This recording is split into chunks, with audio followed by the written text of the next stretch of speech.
절망의 순간 장맛비 속에서 추심 직원들이 가게 앞에 나타나 무릎이라도 꿇지. 협박한다. 도윤이 조용히 무릎을 꿇으며 오늘 이자 제 통장에서 우선 맡겠습니다. 라고 말한다. 그때 추심 직원이 비아냥대며 진실은 며느리에게 있다. 라고 던진 한마디. 미정의 심장이 덜컥 내려앉고 병원에서 어머니 위급 전화까지 겹친다. 비에 젖은 도윤의 무릎과 떨리는 미정의 손. 모든 것이 무너져 내리는 절망. 오늘 사연 시작 전에 무료인 구독과 좋아요 꼭 눌러주시면 행복이 찾아올 거예요. 새벽 5시 시장 골목 말순분식에서 하루가 시작됩니다. 양은 냄비에서 피어오르는 하얀 김 사이로 라디오에서 흘러나오는 90년대 가요가 골목 전체를 감싸고 있었죠. 이미자의 동백아가씨가 잔잔하게 흘러나오는 가운데 말수는 오늘도 어김없이 비닐 커버를 씌운 손글씨 공책을 펼쳐놓고 장부를 정리하고 있었습니다. 어제 라면 20개, 김밥 15줄, 어묵 2봉지, 떡볶이 8접시.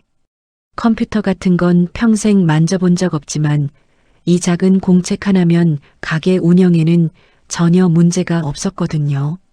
말순의 정갈한 글씨로 빼곡히 채워진 페이지들은 30년 가게 운영의 산증인이었습니다. 매일 아침 이렇게 전날 매출을 정리하고 오늘 준비할 재료들을 체크하는 것이 그녀의 하루 시작 의식이었어요.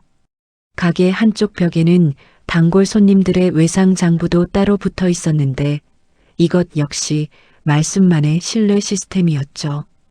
육수 냄비에서 올라오는 구수한 향기가 가게 전체를 채우고 있었습니다. 어젯밤 사고를 우려낸 진한 국물은 말순만의 비법이었어요. 30년간 이 자리를 지키며 동네 사람들의 입맛을 책임져온 그녀만의 레시피였죠. 냉장고에는 오늘 쓸 신선한 재료들이 정갈하게 정리되어 있었고 김밥용 단무지와 우엉, 시금치 등이 이미 손질되어 대기하고 있었습니다. 어머니, 오늘 아침도 일찍 나오셨네요. 도윤이 배달용 오토바이 시동을 걸며 인사를 건넵니다. 헬멧을 손에 든 채로 가게 앞에 서 있는 그의 모습은 언제 봐도 든든했어요. 검은색 패딩 점퍼 위에 배달용 조끼를 입은 모습이 꽤나 익숙해져 있었습니다. 말수는 국자로 육수를 저으며 빙긋 웃었죠. 우리 사위 벌써 나가나? 오늘도 고생이네. 아침은 먹고 가려무나. 김치찌개 끓여놨는데. 괜찮아요.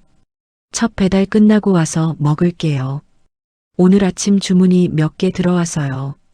도윤은 손바닥만 한 수첩을 조끼 주머니에서 꺼내 오늘 일정을 확인했습니다. 배달앱 주문 스케줄, 납품업체 연락처, 간병인 파견 일정, 은행 업무, 심지어 대리운전 대기 시간까지 빼곡히 적혀 있었어요.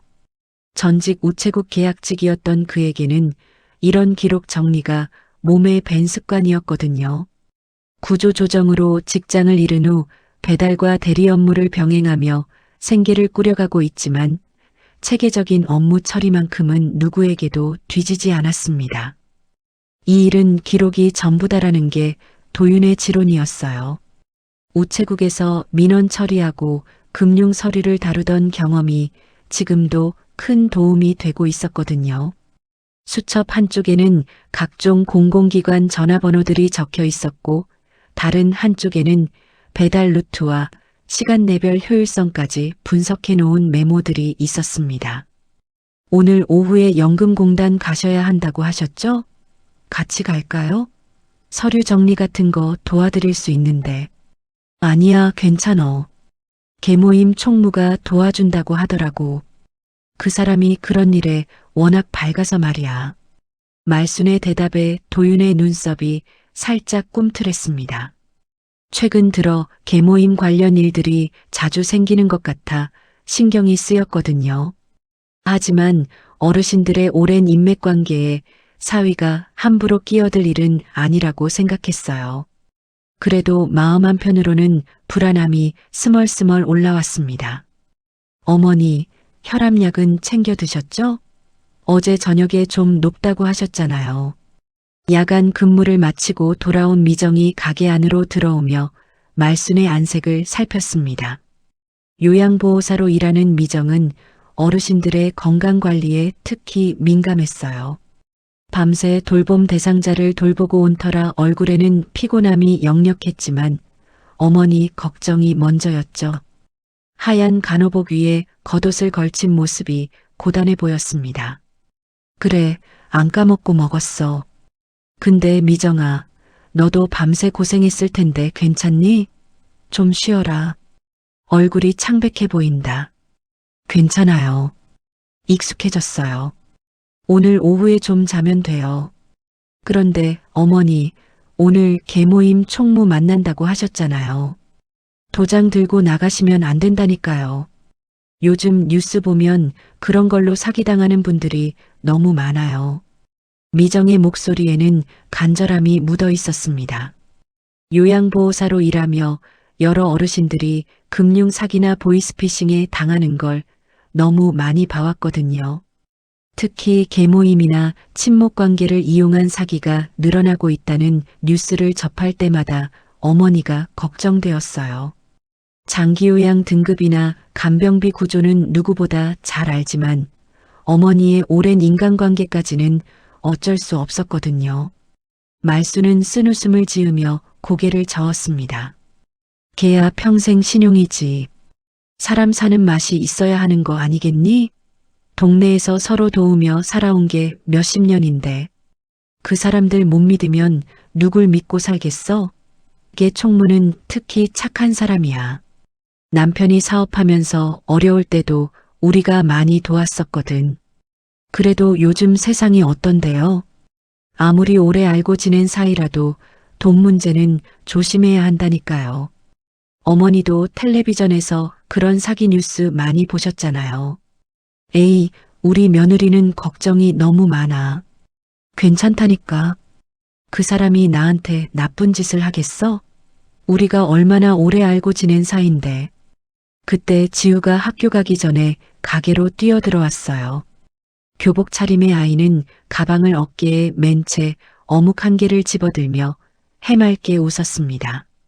고등학교 1학년인 지우는 말순에게는 자랑스러운 손자였어요.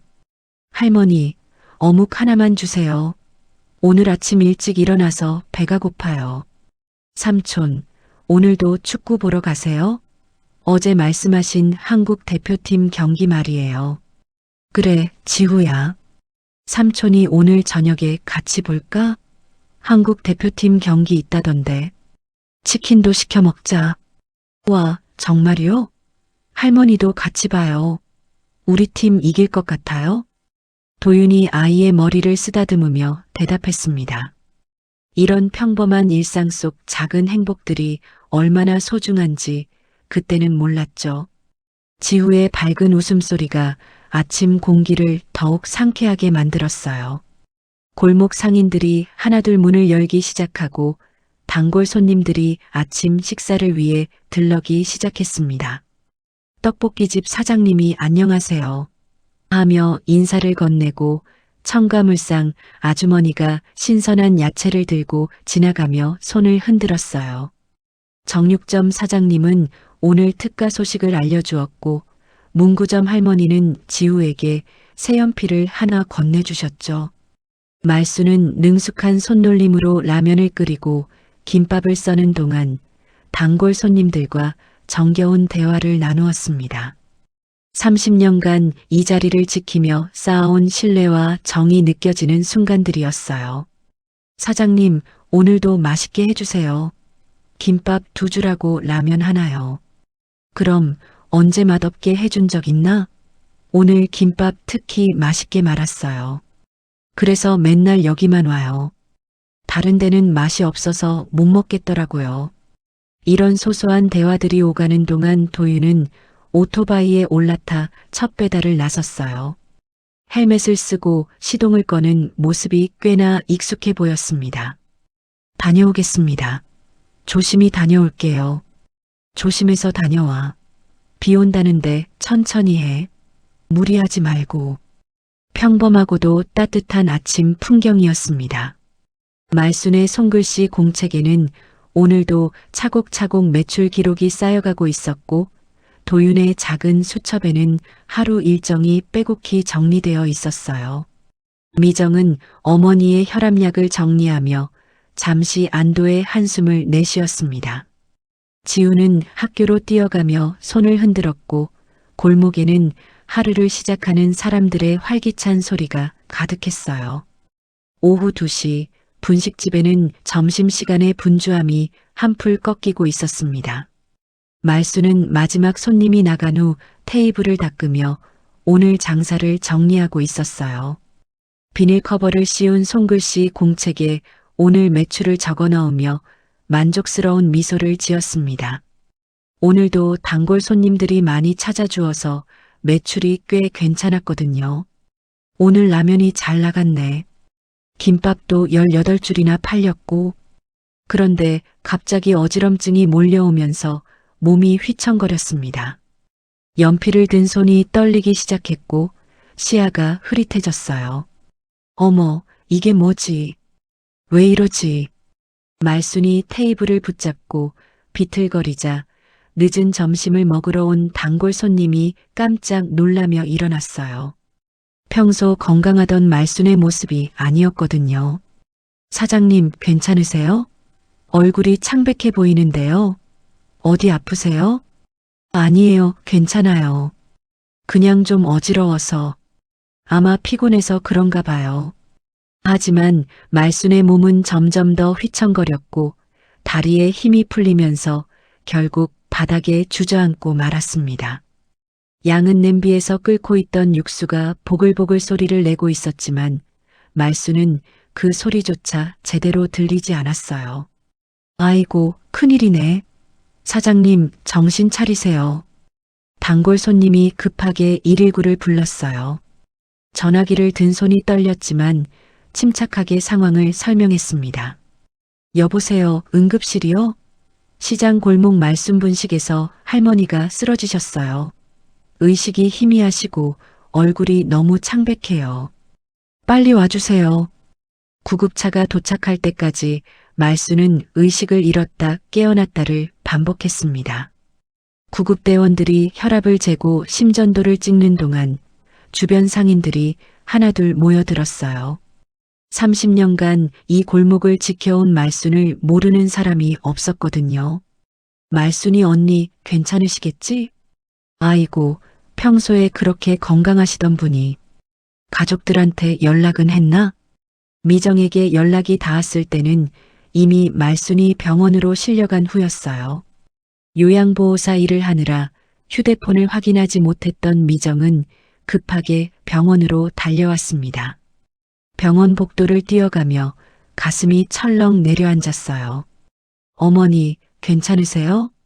의사 선생님은 뭐라고 하셨어요? 많이 아프신가요? 혈압이 많이 올라가셨네요. 190 이상까지 올라갔어요. 다행히 뇌출혈이나 심근경색 같은 큰 문제는 없지만 혈압 조절을 위해 며칠간 입원하셔야 할 것 같습니다. 그리고 지속적인 관찰과 간병이 필요할 거예요. 의사의 설명에 미정은 안도의 한숨을 내쉬었지만 곧 다른 걱정이 밀려왔어요. 간병비 문제였거든요.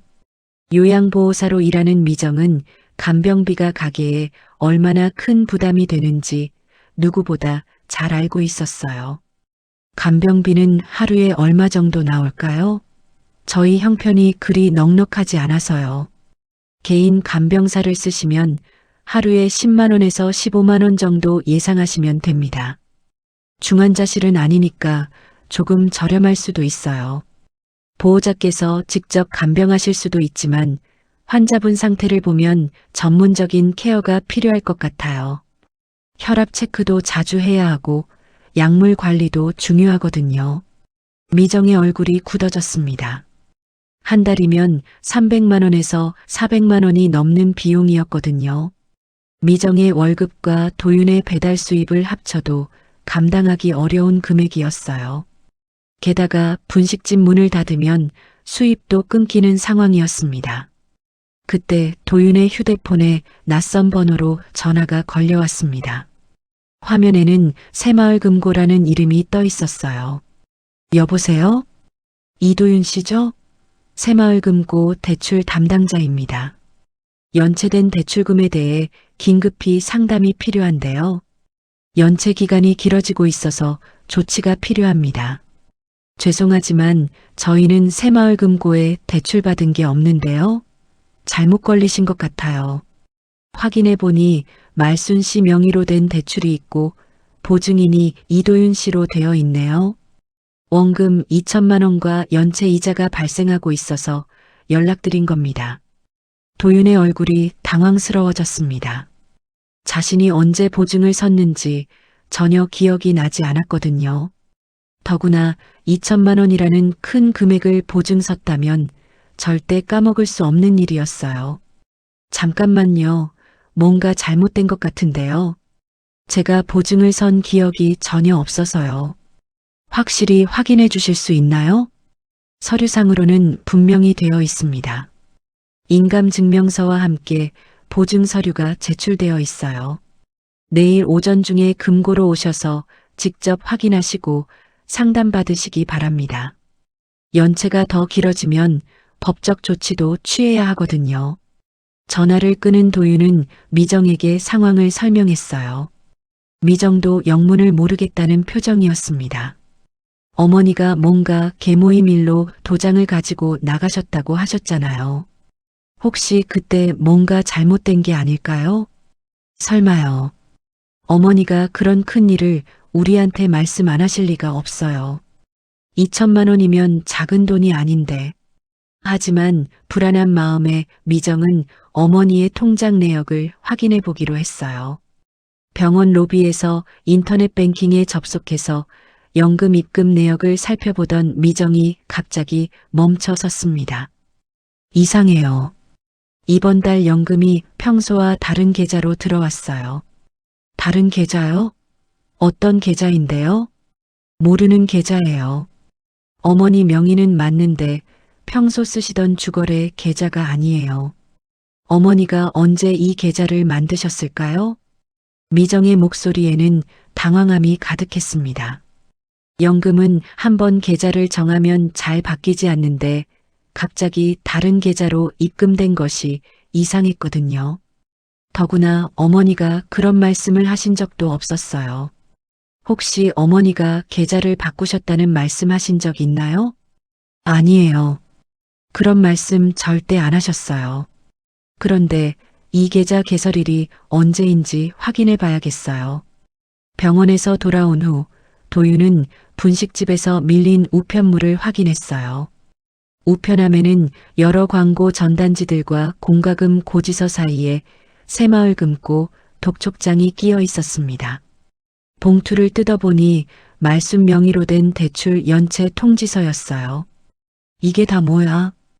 독촉장에는 원금 2천만 원과 한 달치 연체 이자 30만 원이 적혀 있었습니다. 대출 실행일을 보니 정확히 한 달 전이었어요.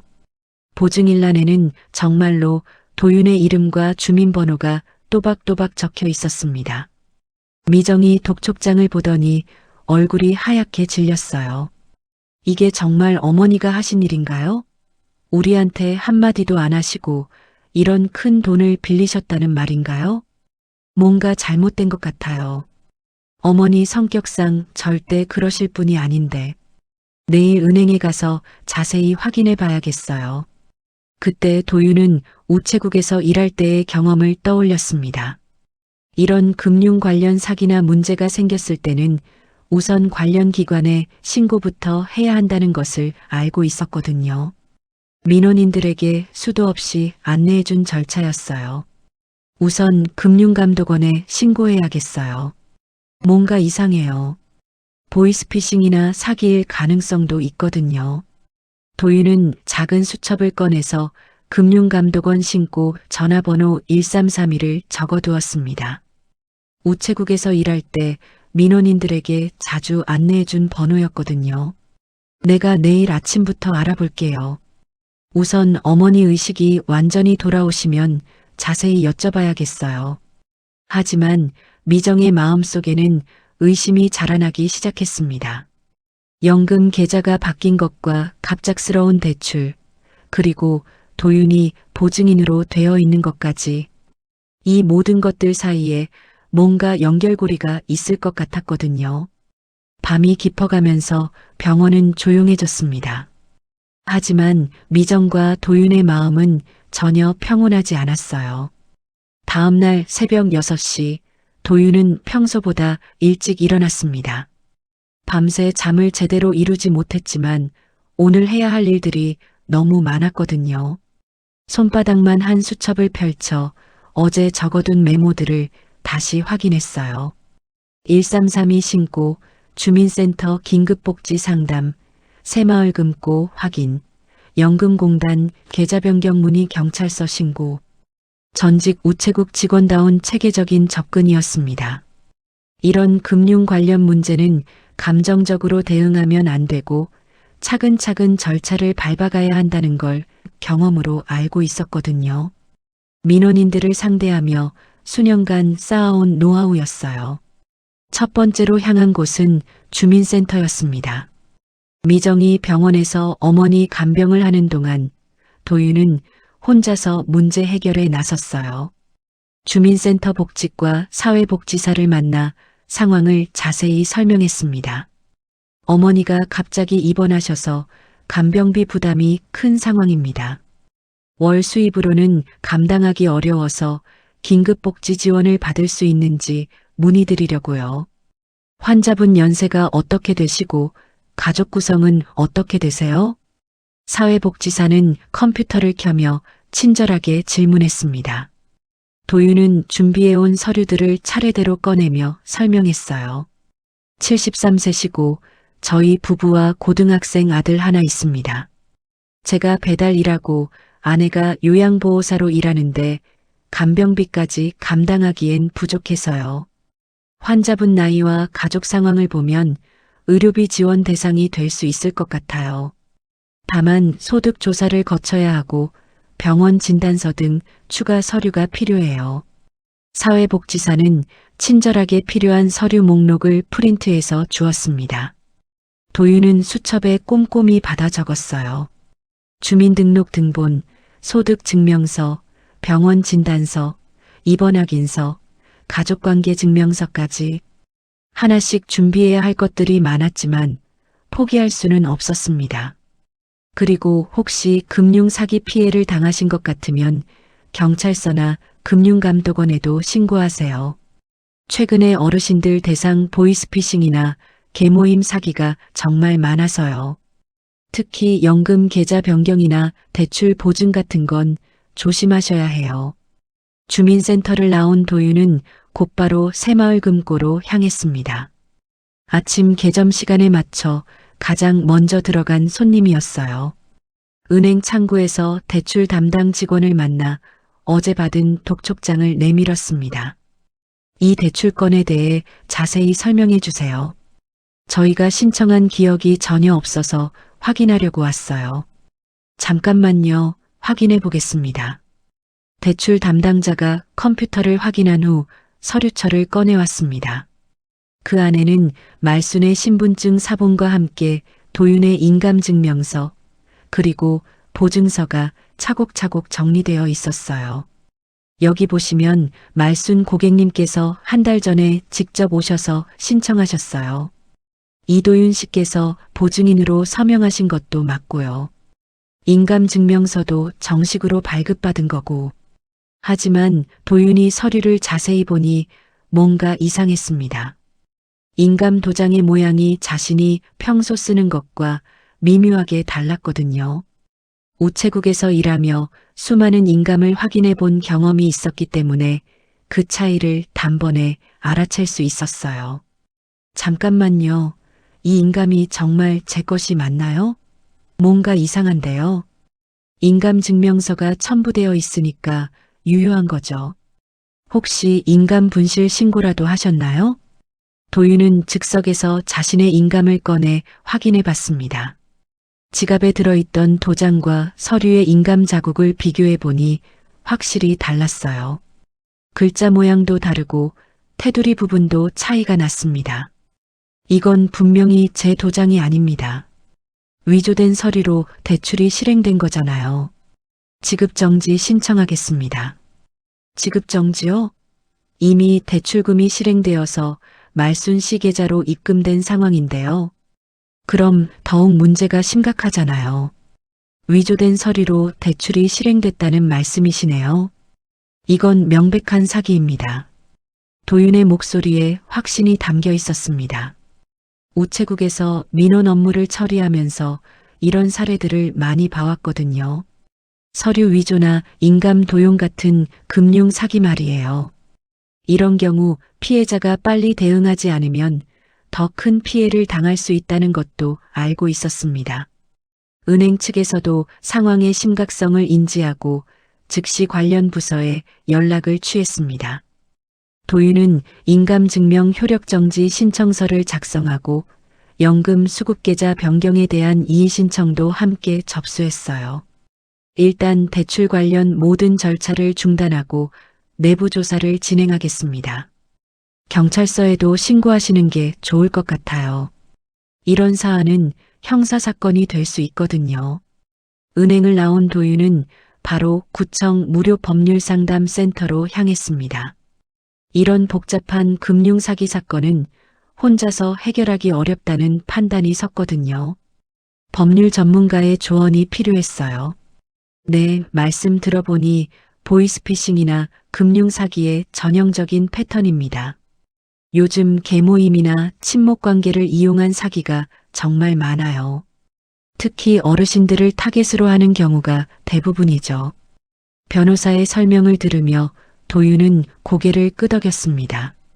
어머니가 평소 믿고 지내던 개 총무가 관련되어 있을 가능성이 높다는 생각이 들었어요. 우선 모든 증거를 수집하셔야 합니다. 통화 녹음, 문자 메시지, 관련 서류들 모두 원본 그대로 보관하세요. 그리고 추가 피해를 막기 위해 관련 계좌들을 모두 지급정지 신청하시고요. 변호사는 도윤에게 체크리스트까지 만들어 주었습니다. 해야 할 일들이 단계별로 정리되어 있어서 도윤은 안도감을 느꼈어요. 오후에 분식집으로 돌아온 도윤은 가게 문을 열고 평소처럼 혹시 이도윤 씨세요? 네, 맞습니다. 무슨 일이세요? 새마을금고 채권 추심팀에서 나왔습니다. 연체된 대출건으로 상담하러 왔어요. 이미 연체 기간이 한 달이 넘었는데 연락이 안 되더라고요. 추심 직원들의 등장에 도윤은 긴장했지만 우체국에서의 경험을 살려 침착하게 대응했습니다. 몰래 스마트폰의 녹음 기능을 켰어요. 이런 상황에서는 모든 대화를 기록해두는 것이 중요하다는 걸 알고 있었거든요. 아이 앞에서 그만하시죠. 서류로 이야기합시다. 마침 학교에서 돌아온 지우가 가게에 들어와 숙제를 하고 있었거든요. 아이 앞에서 큰 소리를 치거나 위협적인 말을 하는 건 바람직하지 않았어요. 서류는 이미 다 확인했습니다. 2천만 원의 연체 이자까지 해서 2,300만 원 빨리 갚으세요. 더 늦으면 법적 조치 들어갑니다. 제가 오늘 아침에 은행에 가서 확인했는데 보증을 선 기억이 없다고 했잖아요. 위조된 서류일 가능성이 높다고 신고했어요. 위조라는 증거라도 있나요? 인감증명서까지 다 갖춰진 정식 서류인데요. 그런 말씀하시면 곤란해요. 추심 직원들의 태도가 점점 거칠어졌지만 도윤은 끝까지 차분함을 유지했습니다. 녹음을 하고 있다는 것을 알고 있었고 무엇보다 지우가 보고 있었거든요. 법적으로 문제가 있는 대출이니까 조사가 끝날 때까지 기다려주세요. 억지로 받을 생각은 없습니다. 조사요? 웃기시네요. 서류 다 갖춰져 있는데 무슨 조사가 필요해요? 돈 갚기 싫어서 핑계대는 거 아니에요? 추심 직원 중 한 명이 목소리를 높이자 지우가 무서워하며 도윤에게 다가왔어요. 아이의 어깨가 떨리고 있었습니다. 삼촌, 저 아저씨들은 왜 큰 소리 내요? 할머니는 언제 오세요? 무서워요. 지우야, 할머니는 병원에서 치료받고 계셔. 걱정하지 말고 안쪽에 가서 숙제해. 삼촌이 다 해결할게. 도윤이 지우를 달래는 동안 추심 직원들은 더욱 강압적으로 나왔습니다. 한 명은 가게 안을 둘러보며 집기들을 확인하기도 했어요. 냉장고를 열어보고 가스레인지를 만져보며 가격을 가늠하는 듯 했습니다. 오늘 중으로 이자라도 입금 안 하시면 압류 절차 들어갑니다. 장난으로 하는 거 아니에요. 이 냉장고, 가스레인지, 테이블 다 가져갈 수 있거든요. 압류요? 무슨 근거로요? 정당한 절차도 없이 그런 말씀하시면 안 되죠. 법원 허가 없이는 불가능한 일인데요. 계약서에 다 나와 있잖아요. 보증인이니까 책임져야죠. 법원에서 압류 명령 나오면 끝이에요. 하루 이틀 안에 처리될 거예요. 추심 직원들의 협박에도 도윤은 흔들리지 않았습니다. 우체국에서 일하며 이런 상황을 많이 봐왔기 때문에 그들의 허세를 알 수 있었거든요.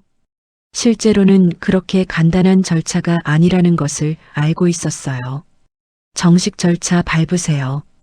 저희는 법적으로 대응하겠습니다. 부당한 추심 행위는 녹음되고 있으니까 조심하시기 바랍니다. 법적으로요? 변호사라도 선임하셨나요? 돈도 없으면서 무슨 변호사를 써요? 현실을 보세요. 추심 직원들이 비웃으며 나가려던 순간 한 명이 뒤돌아서며 의미심장한 말을 던졌어요.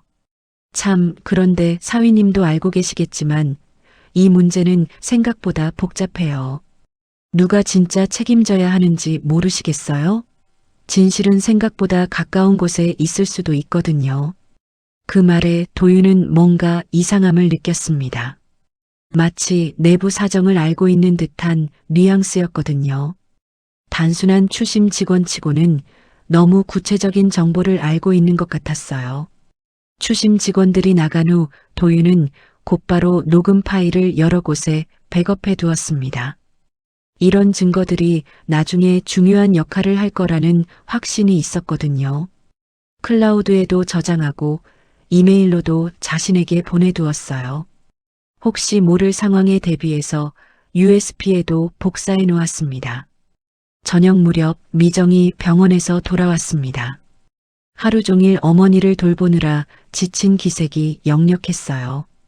간병복을 벗으며 한숨을 깊게 내쉬었습니다. 어머니 상태는 어떠세요? 많이 좋아지셨나요? 많이 좋아지셨어요.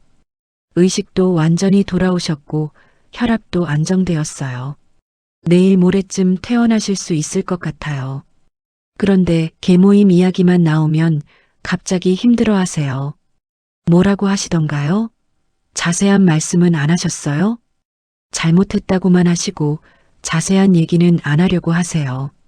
죄송하다고 계속 말씀하시는데 뭔가 숨기시는 것 같아요. 물어봐도 힘들어하시니까 더 이상 묻기가 어려워요. 그때 미정의 휴대폰에 문자가 왔습니다. 병원 앞 무료 법률 상담소에서 보낸 메시지였어요.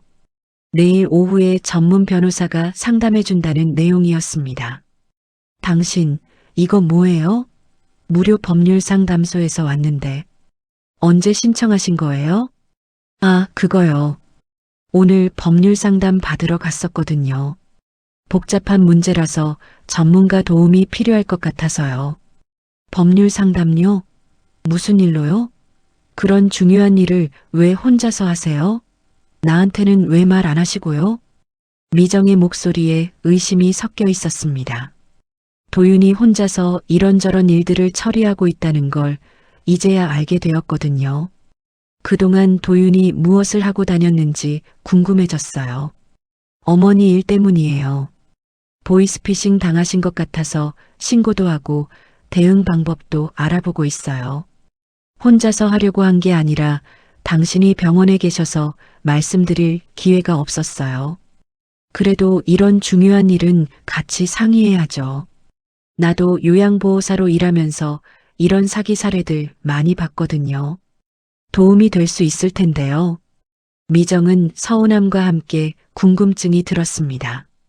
도윤이 밤마다 어디를 다니는지, 낮에도 자주 외출하는 이유가 정확히 무엇인지 알고 싶었거든요. 다음 날 오후 미정은 병원에서 나와 도윤이 말한 무료 법률 상담소를 찾아갔습니다. 어떤 곳인지 궁금하기도 했고 도윤과 함께 상담을 받고 싶었거든요. 그런데 상담소 앞에서 도윤이 한 젊은 여성과 서류를 맞대고 진지하게 대화하고 있는 모습을 목격했어요. 증거 수집이 정말 중요해요. 특히 통화 녹음이나 문자 메시지 같은 것들이요. 보이스피싱 사건에서는 이런 게 결정적 증거가 되거든요. 네, 알겠습니다.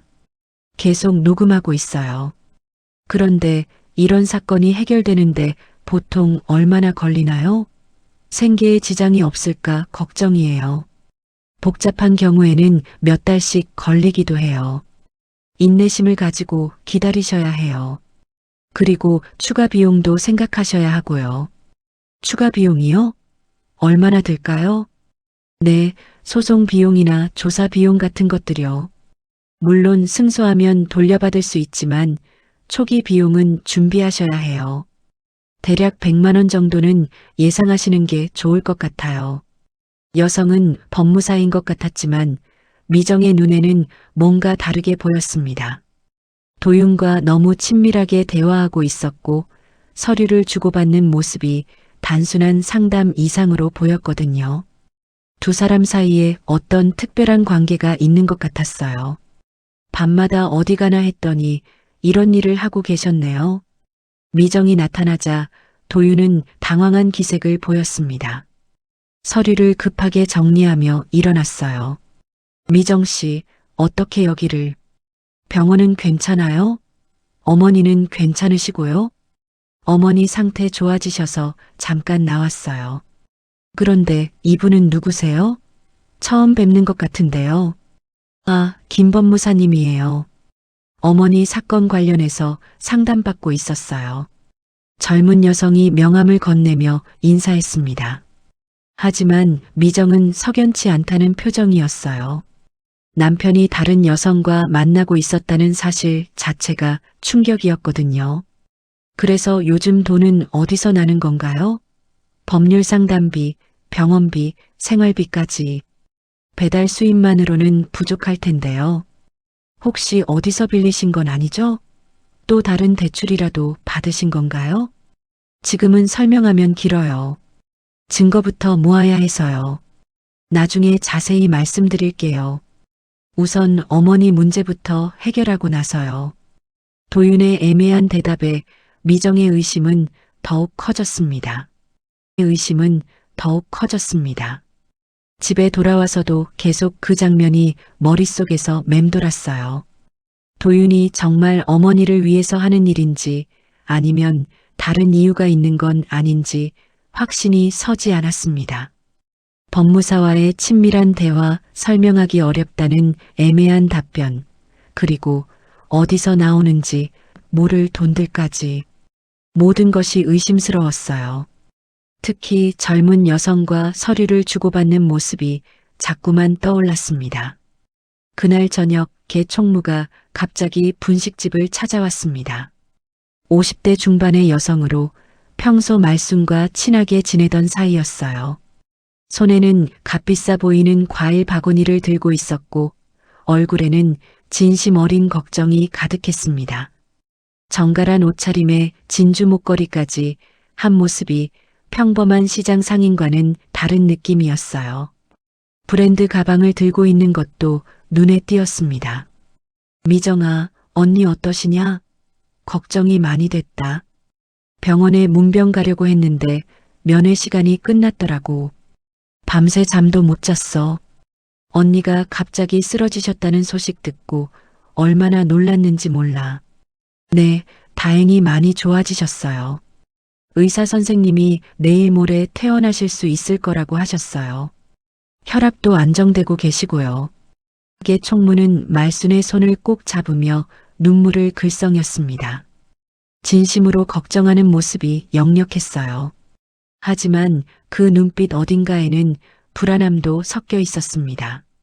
자꾸만 시계를 보며 초조해하는 기색이 역력했거든요. 언니, 내가 다 해결할게. 걱정하지 마. 도장만 있으면 되니까 걱정하지 마라. 내가 책임지고 정리해줄게. 우리가 몇십 년을 알고 지낸 사이인데 언니 믿고 나한테 맡겨. 내가 언제 언니한테 나쁜 짓 했니? 도장요? 무슨 도장 말씀이세요? 어머니, 혹시 또 무슨 일 있으신 거 아니죠? 미정이 끼어들자 걔 총무는 잠깐 당황하는 기색을 보였어요. 눈동자가 흔들리며 시선을 피했습니다. 급하게 가방에서 휴대폰을 꺼내 시간을 확인하기도 했어요. 아, 그냥 걔 정리하는 일 때문에 그래. 별거 아니야. 서류 정리하는 일이니까. 그냥 형식적인 거야.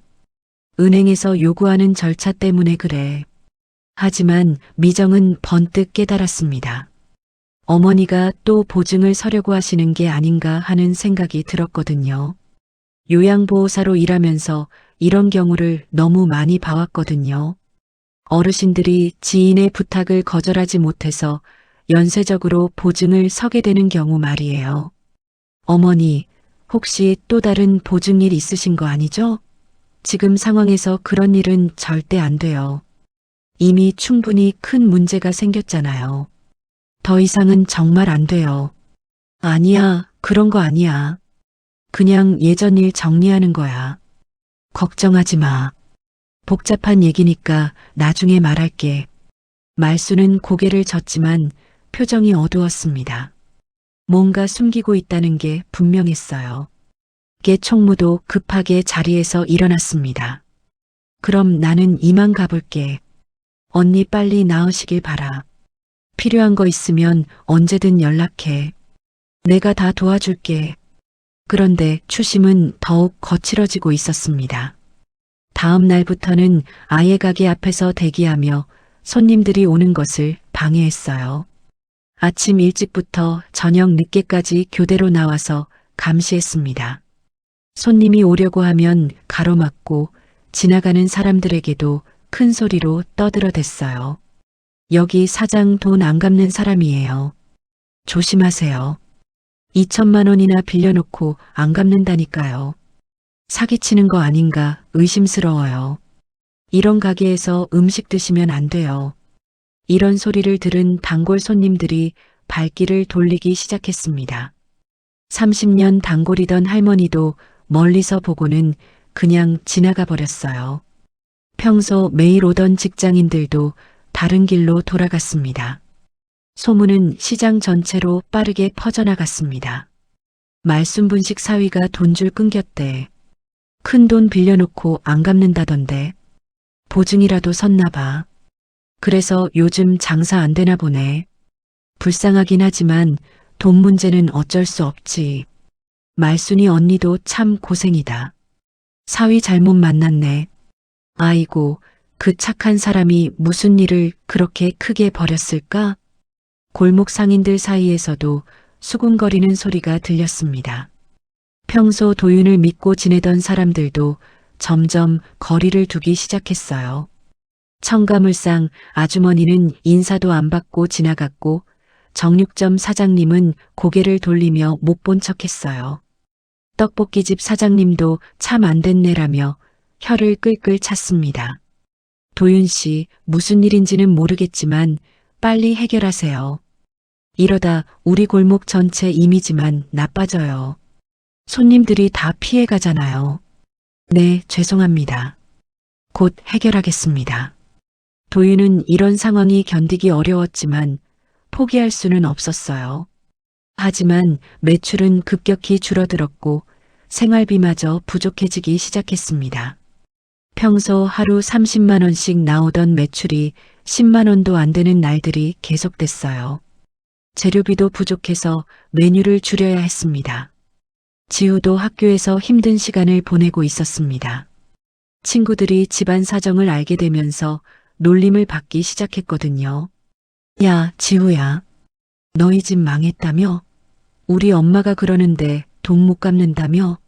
너희 할머니 가게 망한다던데? 아니야, 그런 거 아니야. 우리 삼촌은 나쁜 사람 아니야. 그럼 왜 할머니 가게 앞에 무서운 아저씨들이 계속 서 있어? 우리 엄마가 가지 말라고 했어. 아이는 집에 와서도 풀이 죽어 있었어요. 숙제도 제대로 하지 못하고 멍하니 앉아 있는 시간이 많아졌습니다. 평소 밝았던 웃음소리도 들리지 않았어요. 그런 어느 날 장맛비가 내리기 시작했습니다. 장마철 특유의 끈적한 습기가 온 동네를 감쌌어요. 빗방울이 양철 지붕을 두드리는 소리가 시끄럽게 울려 퍼졌습니다. 하수구로 빗물이 넘쳐 흐르기 시작했고 골목길은 온통 무릉덩이 투성이가 되었어요. 그런데 그 빗속에서 추심 직원 둘이 우산도 쓰지 않고 가게 앞에 나타났습니다. 이도윤 씨, 나와보세요. 오늘은 끝장을 봐야겠어요. 더 이상 기다릴 수 없어요. 우리도 참을 만큼 참았어요. 무슨 소리예요? 법적 절차 진행 중이라고 했잖아요. 조사 결과 나올 때까지 기다려달라고 했는데요. 법적 절차요? 이미 끝났어요. 압류영장 나왔거든요. 법원에서 승인됐어요. 이제 진짜 가져갈 거예요. 추심 직원이 비닐에 쌓인 서류를 흔들며 위협했습니다. 하지만 도윤이 자세히 보니 형식이 이상했어요. 우체국에서 공문서를 많이 다뤄본 경험으로 가짜라는 걸 알 수 있었습니다. 이건 가짜 서류잖아요. 법원 도장도 없고 형식도 틀렸어요. 이런 식으로 협박하시면 안 되죠. 가짜든 진짜든 상관없어요. 돈만 갚으면 되는 거 아니에요? 더 이상 변명 말고 돈 내놓으세요. 비가 점점 더 세게 내리기 시작했습니다. 빗물이 처마 끝에서 줄줄 떨어져 바닥에 웅덩이를 만들었어요. 그때 한 명이 더욱 거칠게 나왔습니다. 무릎이라도 꿇지. 그러면 조금 기다려줄 수도 있어요. 성의를 보이라고요. 그 말에 도윤은 잠시 망설였습니다. 자존심이 상했지만 가족을 위해서라면 어떤 일이든 할 수 있었어요. 곧 조용히 무릎을 꿇었습니다. 비에 젖은 콘크리트 바닥에 무릎을 대는 순간 차가운 감촉이 온몸으로 퍼졌습니다. 오늘 이자 제 통장에서 우선 맡겠습니다. 환급되면 돌려받으세요. 그때 추심 직원이 비아냥댔습니다. 진실은 며느리에게 있다. 누가 연금 계좌 바꿨는지 모를 줄 알아? 미정의 심장이 덜컥 내려앉았습니다. 병원에서 위급 전화까지 겹치고 모든 게 무너졌습니다. 미정의 심장이 덜컥 내려앉았습니다. 추심 직원의 말이 정확히 핵심을 찌르고 있었거든요. 연금 계좌를 바꾼 건 정말 자신이었으니까요. 가슴이 두근거리며 식은땀이 흘렀어요. 그때 병원에서 급하게 전화가 걸려왔습니다. 환자분 상태가 급변했습니다. 혈압이 다시 급상승하셔서 200 이상까지 올라갔어요. 응급처치가 필요해요. 지금 당장 오세요. 어머니. 미정이 비명을 지르며 병원으로 뛰어갔습니다. 도윤도 비에 젖은 무릎에서 일어나 급히 따라갔어요. 무릎 상처에서 피가 나고 있었지만 신경 쓸 겨를이 없었습니다. 비에 젖은 도윤의 무릎과 떨리는 미정의 손, 그리고 울먹이는 지우까지 모든 게 한순간에 무너져 내리는 것 같았습니다. 삼촌, 할머니 괜찮아요? 왜 이렇게 된 거예요? 지우야, 괜찮을 거야. 할머니는 강하신 분이야. 병원에 도착했을 때 말수는 의식을 잃은 상태였습니다. 의료진들이 분주하게 움직이고 있었어요. 산소 마스크를 쓰고 계시는 모습이 너무 초라해 보였습니다. 의사는 스트레스로 인한 혈압 급상승이라고 설명했어요. 가족들 사이에 무슨 큰 문제라도 있었나요? 환자분이 계속 죄송하다고 중얼거리시거든요.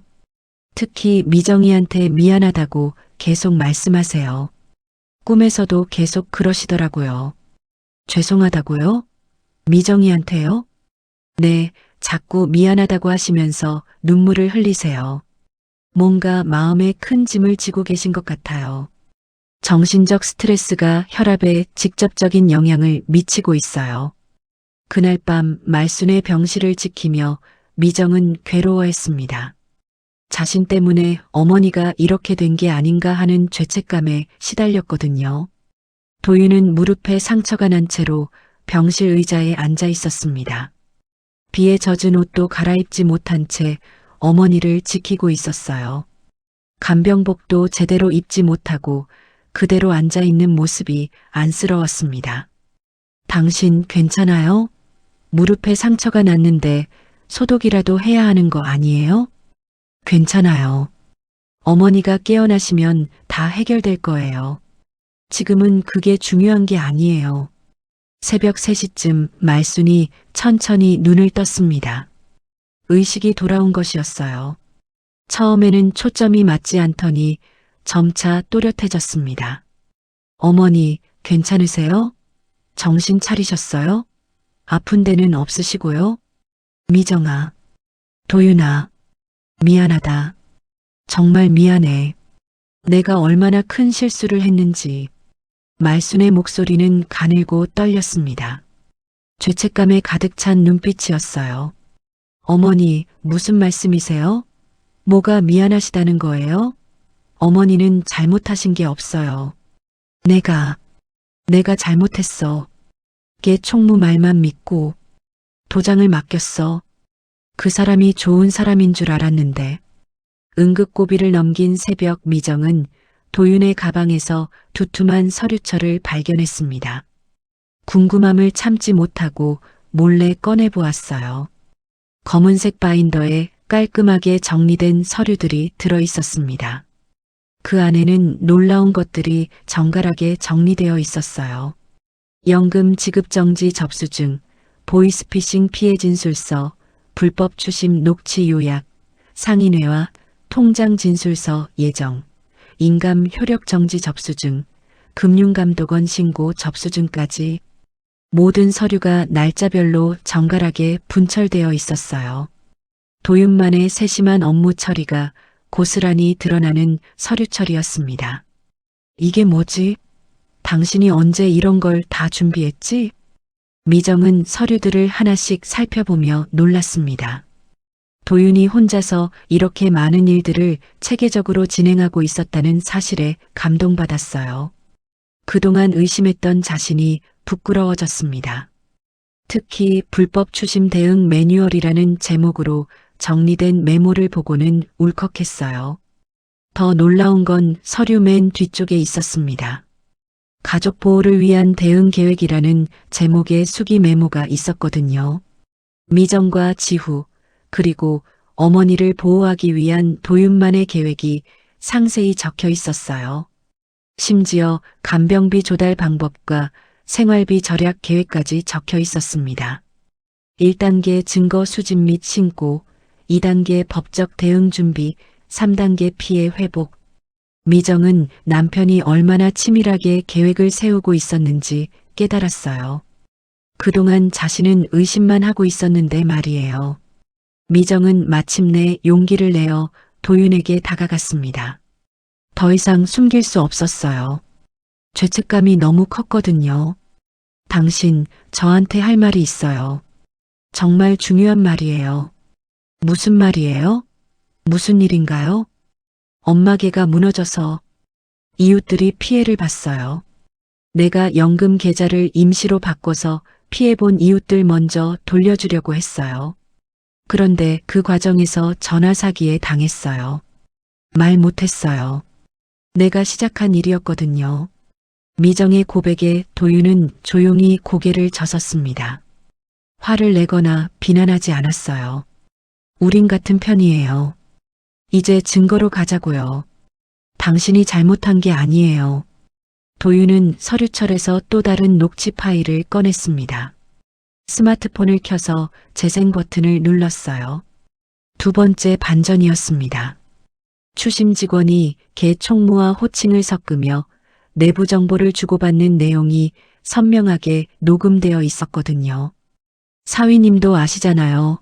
총무님 쪽에서 그렇게 하라고 해서 이 일이 어떻게 돌아가는지 다 알고 계시잖아요. 우리가 언제까지 이런 식으로 해야 하는 거예요? 조금만 더 기다려. 곧 끝날 거야. 그 집에서 포기하면 깔끔하게 정리되는 거니까. 녹취를 들은 미정은 소름이 돋았습니다. 추심 직원과 개 총무 사이에 분명한 공모 관계가 있었던 것이었어요. 이게 언제 녹음된 거예요? 어떻게 이런 대화를 녹음할 수 있었어요? 어제 오후에요. 가게에서 협박할 때 녹음한 거예요. 뭔가 이상하다고 생각했거든요. 그들이 너무 구체적인 정보를 알고 있었어요. 도윤은 차분하게 설명했습니다. 우체국에서 일할 때의 경험과 직감이 맞아떨어진 순간이었어요. 공모의 냄새가 짙어요. 이 사건의 진짜 배우는 개 총무일 가능성이 높아요. 보이스피싱이 아니라 계획적인 사기인 거예요. 미정은 자신의 선의가 이런 결과를 가져왔다는 사실에 참담함을 느꼈습니다. 어머니의 개가 무너진 상황에서 피해자들을 도우려다가 오히려 더 큰 피해를 당한 것이었거든요. 어머니가 단순히 보이스피싱 당하신 게 아니라 개 총무가 계획적으로 벌인 일이었구나. 도윤은 고개를 끄덕였습니다. 모든 퍼즐이 맞춰지기 시작했어요. 그래서 제가 밤마다 증거 수집하고 법률 상담받으러 다녔던 거예요. 처음엔 단순한 보이스피싱인 줄 알았는데 파다 보니 조직적인 사기였어요. 여러 사람이 연루되어 있었거든요. 미정은 남편의 손을 꼭 잡았습니다. 그동안 의심했던 자신이 너무 미안했거든요. 당신이 만난 그 여자분도 김 법무사님이에요. 금융 사기 전문이시거든요. 무료 상담해 주시는 분이에요. 이런 사건들을 많이 다뤄보신 분이라서 도움을 많이 받았어요. 창밖으로는 여전히 비가 내리고 있었지만 병실 안에는 희망의 기운이 돌기 시작했습니다. 창밖으로는 여전히 비가 내리고 있었지만 병실 안에는 희망의 기운이 돌기 시작했습니다. 가족들이 다시 하나가 된 순간이었어요. 도윤은 서류처를 정리하며 다음 단계를 준비했습니다.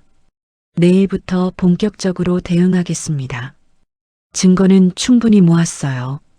이제 공개적으로 맞서볼 때예요. 다음 날 아침 도윤은 주민센터 회의실 예약을 잡았습니다. 상인회장, 통장, 사회복지사, 그리고 무료 법률상담 변호사까지 모두 모이는 자리였어요. 이런 공식적인 자리를 마련한 것은 도윤의 전략이었습니다.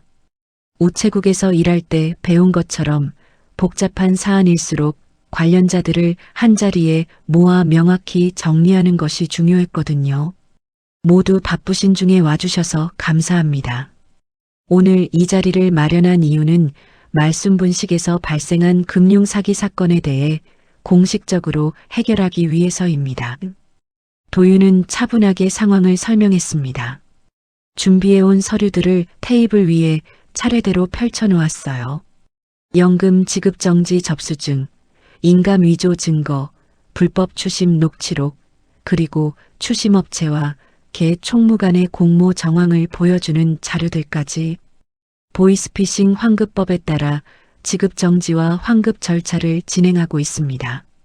그리고 불법 추심 녹취도 확보했습니다. 가장 중요한 것은 이 채권 자체가 총무 측과 이해상충 관계에 있다는 점입니다. 상인회장이 심각한 표정으로 서류들을 살펴보며 고개를 끄덕였습니다. 그동안 우리 골목에서 이런 일이 벌어지고 있었다니 정말 충격적이네요. 말순이 언니 같은 분이 이런 피해를 당하다니. 통장 아저씨도 분개했습니다. 개모임을 이용해서 이런 짓을 하다니. 우리 동네 사람들 간의 신뢰를 이용한 거잖아요. 용서할 수 없어요.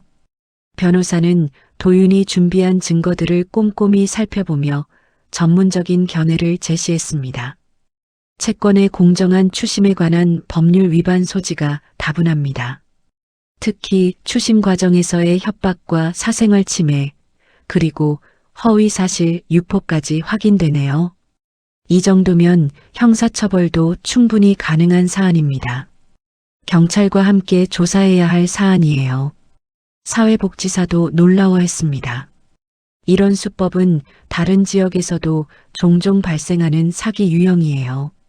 어르신들의 인간관계를 악용하는 정말 나쁜 범죄죠. 그때 추심 직원 2명이 회의실로 들어왔습니다. 도윤이 미리 연락해서 부른 것이었어요. 공개적인 자리에서 대화를 나누어 모든 것을 명확히 하려는 전략이었습니다. 무슨 일로 저희를 부르신 거죠? 정식 절차 밟고 있는 건데 이런 식으로 하시면 곤란해요.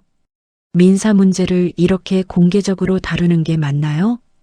도윤은 태블릿을 꺼내 녹음 파일을 재생했습니다. 회의실에 추심 직원들의 목소리가 선명하게 울려 퍼졌어요. 사위님도 아시잖아요. 총무님 쪽에서 그렇게 하라고 해서 이 일이 어떻게 돌아가는지 다 알고 계시잖아요. 조금만 더 기다려. 곧 끝날 거야. 그 집에서 포기하면 깔끔하게 정리되는 거니까. 추심 직원의 얼굴이 순간 굳었습니다. 자신들의 대화가 녹음되어 있다는 사실을 깨달은 것이었어요. 당황한 기색이 역력했습니다. 이건 불법 녹음 아닌가요? 동의 없이 녹음한 거잖아요.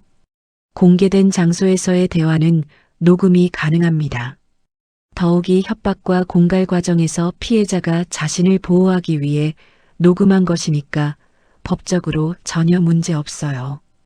변호사의 설명에 추심 직원들은 당황했습니다. 더 이상 강압적으로 나올 수 없는 상황이 된 것이었어요. 그리고 이 서류들을 보세요.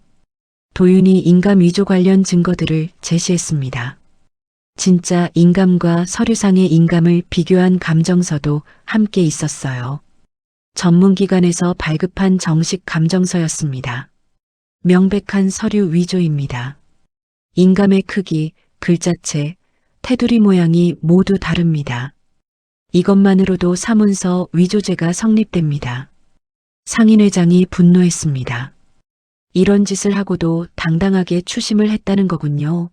정말 양심이 있는 사람들인가요? 은행 측에서도 지급 정지를 연장하기로 했고 연금공단은 연금 원상회복 절차에 착수했습니다. 모든 것이 도윤의 계획대로 진행되고 있었어요.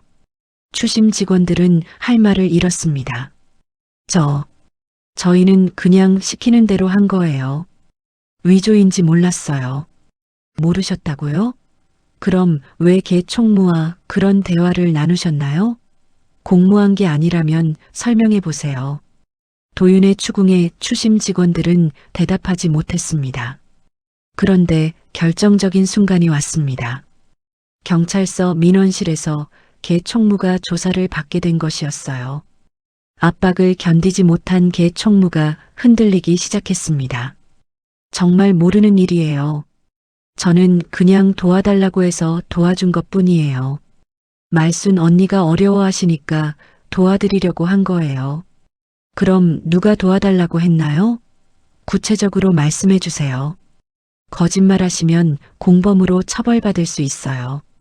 경찰관의 추궁에 개 총무의 목소리가 떨렸습니다. 손도 덜덜 떨리고 있었어요.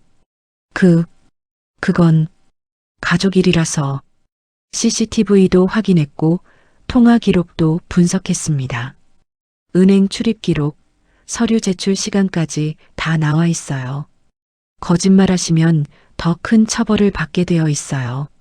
수사관이 증거 자료들을 펼쳐 보여주자 개 총무의 얼굴이 창백해졌습니다. 결국 개 총무가 무너졌습니다. 더 이상 버틸 수 없었던 것이었어요. 사위가 하자고 했어요. 제 사위가요. 빵집 점포 2개를 더 확장하려면 큰 돈이 필요했단 말이에요. 처음에는 단순하게 생각했는데 이렇게 커질 줄 몰랐어요. 말순 언니한테 미안해서 죽겠어요. 진실이 드러나는 순간이었습니다. 개 총무의 사위가 금융업에 종사하면서 이런 수법을 기획한 것이었어요. 계모임을 이용해서 어르신들을 속이고 허위 서류를 만들어 대출을 받아내는 조직적인 사기였던 것입니다. 처음에는 그냥 한 번만 하자고 했어요. 그런데 자꾸 더 하자고 하더라고요. 다른 계모임 사람들까지 끌어들이라고. 피해자가 우리만이 아니었어요. 다른 지역에서도 같은 수법으로 여러 건의 사기를 저질렀더라고요. 수사가 진행되면서 더 많은 진실이 밝혀졌습니다. 이들은 전문적으로 이런 사기를 저지르는 조직이었던 것이었어요. 이게 총무도 피해자이면서 동시에 가해자가 된 복잡한 사건이었습니다. 병실에서 이 소식을 들은 말수는 눈물을 흘렸습니다. 내가 그 사람을 몇십 년을 믿었는데 이럴 수가 있나? 그래도 그 사람도 당한 거구나. 미정이 어머니의 손을 잡고 위로했습니다. 어머니, 이제 다 끝났어요. 어머니가 잘못하신 게 아니에요. 말수는 쓴웃음을 지으며 도윤을 바라봤습니다. 사람 믿고 산 죄지. 근데 우리 사위는 믿을만 하더라. 말수는 쓴웃음을 지으며 도윤을 바라봤습니다. 사람 믿고 산 죄지. 근데 우리 사위는 믿을만 하더라. 사건이 해결되기까지는 여전히 시간이 필요했습니다. 가정법원에서 정식 절차를 밟으려면 몇 달은 더 걸릴 예정이었거든요. 하지만 도윤은 이미 준비를 마쳤습니다. 임시 위임장과 개인정보 동의서를 통해 어머니의 재산과 의료 관련 업무를 대리할 수 있는 권한을 확보한 것이었어요. 어머니, 이 서류들에 서명해 주시면 제가 모든 일을 대신 처리할 수 있어요. 더 이상 어머니가 복잡한 일로 스트레스 받으실 필요 없어요. 말수는 안경을 쓰고 서류를 꼼꼼히 읽어보았습니다. 글자 하나하나 놓치지 않고 확인하는 모습이 평생 장사를 해오신 분다웠어요. 손으로 가리켜가며 천천히 읽는 모습에서 신중함이 느껴졌습니다. 내 서류, 이 집 아들이 맞는다. 말순이 또렷하게 서명하는 순간 도윤의 가슴이 뭉클해졌습니다. 사위가 아닌 아들이라고 말씀하신 것이었거든요. 그 한마디에 지금까지의 모든 고생이 보상받는 느낌이었어요. 연금 복구 작업도 순조롭게 진행되었습니다. 연금공단에서는 사기 피해가 확인되자 즉시 원래 계좌로 지급을 재개했어요. 불법 대출 건은 금융분쟁조정위원회로 회부되어 피해 구제 절차에 들어갔습니다. 간병비도 긴급복지 지원과 함께 공공지원으로 상당 부분 경감되었어요. 한 달간 쌓인 병원비 걱정도 덜게 되었습니다. 다행히 대부분의 피해금을 돌려받을 수 있을 것 같아요. 시간은 좀 걸리겠지만 말이에요. 김 법무사의 설명에 가족들은 안도의 한숨을 내쉬었습니다. 그동안 얼마나 큰 부담을 안고 있었는지 새삼 깨달았거든요. 한 달 후 말순이 완전히 회복되어 퇴원했습니다. 혈압도 정상으로 돌아왔고 기력도 예전과 같아졌어요. 그동안 문을 닫았던 분식집을 다시 열 날이 온 것이었습니다. 골목 상인들이 모두 나와서 환영해 주었어요. 말순이 언니 정말 오래 기다렸어요. 언니 없는 골목은 김치찌개에 김치 빠진 것 같았다니까요. 우리 골목이 언니 없으니까 뭔가 허전했다니까요. 맛집이 하나 사라진 느낌이었어요. 이제 다시 맛있는 김밥 먹을 수 있겠네요. 다른 데서 먹어봤는데 역시 언니 손맛을 못 따라가더라고요. 첨가물상 아주머니는 싱싱한 야채를 한 박스 가져다 주었고 정육점 사장님은 고급 한우를 준비해 주었어요. 떡볶이집 사장님도 우리 골목의 영웅이라며 도윤을 칭찬했습니다. 분식집 한켠에는 새로운 메뉴판이 붙었습니다. 사위 세트라면 김밥 어묵국라는 이름의 메뉴였어요. 말순이 직접 디자인하고 만든 메뉴였습니다. 가격도 다른 메뉴보다 저렴하게 책정했어요. 이거 뭐예요, 어머니? 우리 사위. 아니, 우리 아들이 좋아하는 음식들로 만든 거야. 앞으로 이 메뉴로 장사할 거야. 사람들이 우리 가족 이야기를 기억했으면 좋겠어서. 메뉴판 아래쪽에는 눈에 띄는 문구가 적혀 있었습니다. 보이스피싱 주의. 의심스러우면 1332번으로 신고하세요.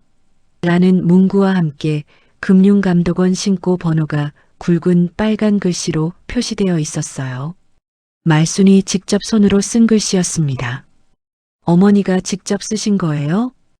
응, 우리 같은 피해자가 더 이상 생기면 안 되잖아.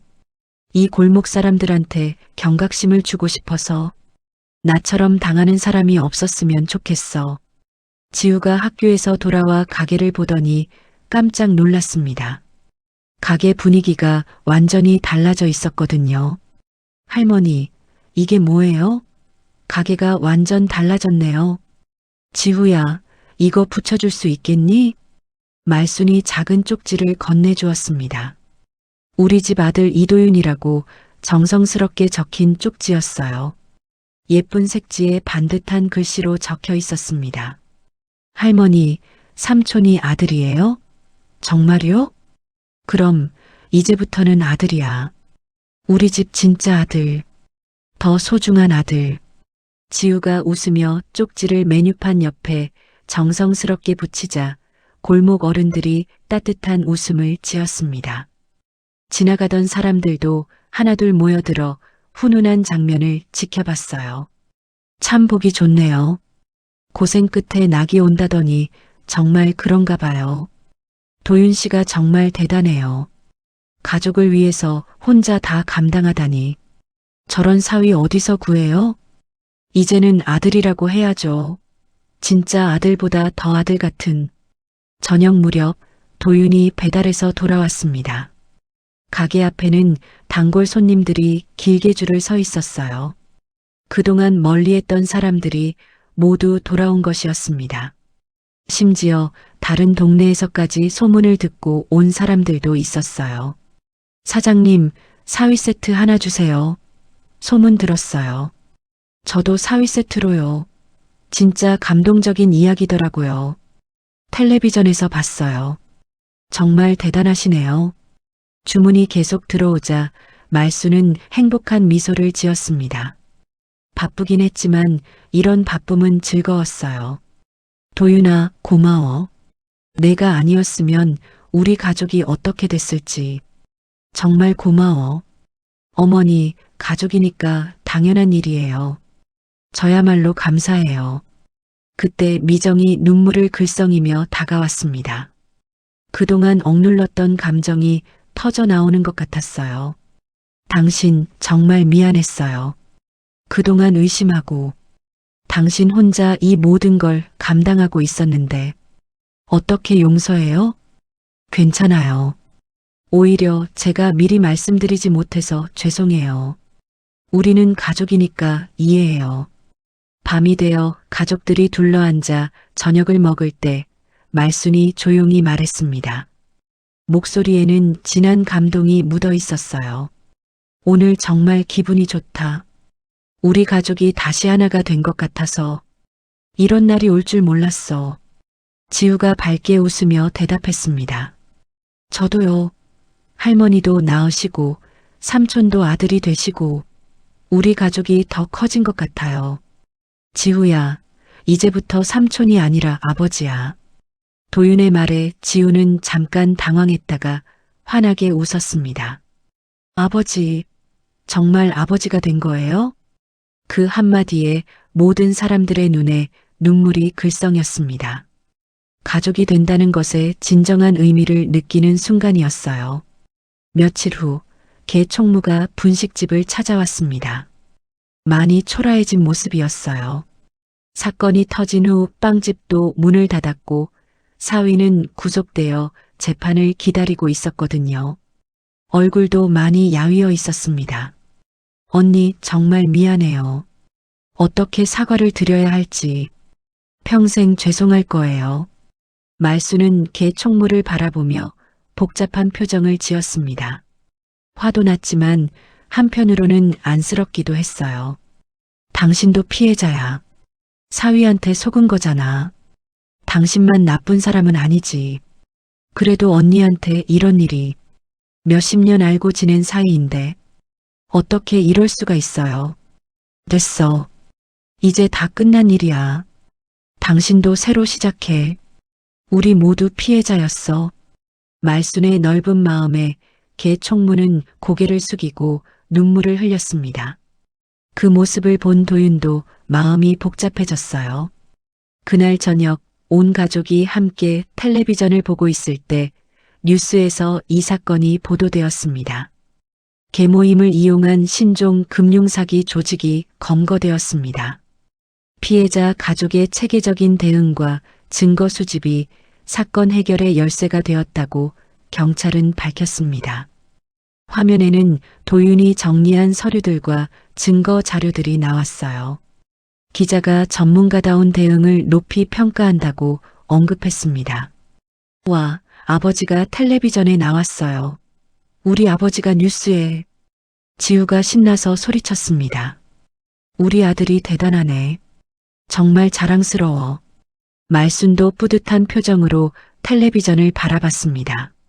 한 달이 더 지나고 모든 법적 절차가 마무리되었습니다. 피해금의 80% 이상이 회수되었고 가해자들은 모두 실형을 선고받았어요. 무엇보다 가족들의 관계가 더욱 돈독해졌습니다. 어느 날 저녁 말순이 분식집 문을 닫고 가족들을 둘러보며 마지막으로 말했습니다. 무릎 꿇은 사위야, 이제 내 아들로 일어나라. 진실은 내 며느리에게 있었지만 끝까지 버틴 건 내 무릎이었다. 도윤은 그 말을 듣고 깊이 고개를 숙였습니다. 그동안의 모든 고생이 보상받는 느낌이었어요. 골목에는 다시 평온한 일상이 찾아왔습니다. 말순분식의 사위 세트는 명물이 되었고 보이스피싱주의 문구는 많은 사람들에게 도움이 되었어요. 무릎에서 일어나 자리를 찾은 도윤, 그리고 그를 아들로 받아들인 가족들의 이야기는 이렇게 새로운 시작을 맞이했습니다. 오늘 이야기 끝까지 함께 해주셔서 감사합니다. 무료인 구독과 좋아요, 알람 설정해 두시면 더 많은 이야기를 전해드릴 수 있습니다.